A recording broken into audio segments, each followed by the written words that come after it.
That's a beautiful question. I really appreciate this.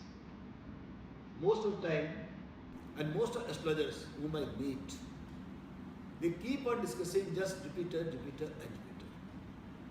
The importance of Venus is almost forgotten.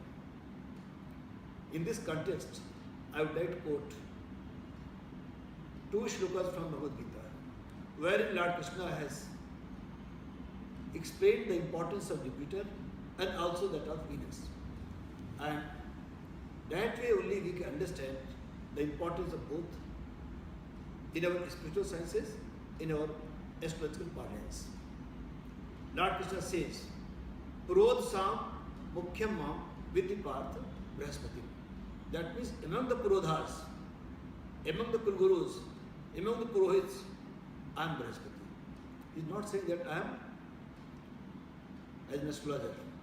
And then he says, Muninam Aham Vyasa, Kavinam Ushna Kavi. That among the Munis I am Vyas.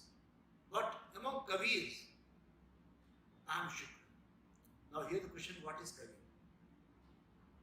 Normally we think Kavi is poet. But if we look at the Vedic literature, then Kavi has got three different meanings. First meaning is the physician, the Vaidya. Next one is astrologer. And third is poet. Unfortunately nowadays, the last meaning has got prominence. And we take Kavi as poet only. In case you happen to go in a Ayurvedic college, hospital, where the ancient tradition being maintained, there you notice the professor of medicine is written Kaviraj.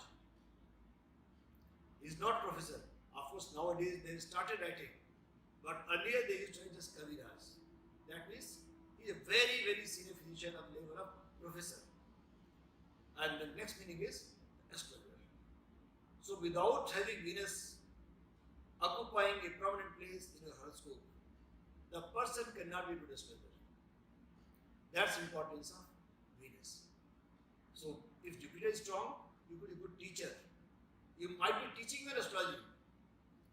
Might be well known as a teacher, a professor of astrology. But to be a person who is giving predictions, then you ought to have a well-placed Venus in the horoscope. And in case you have got both, you could be a teacher also and you could be giving predictions also. Both are possible.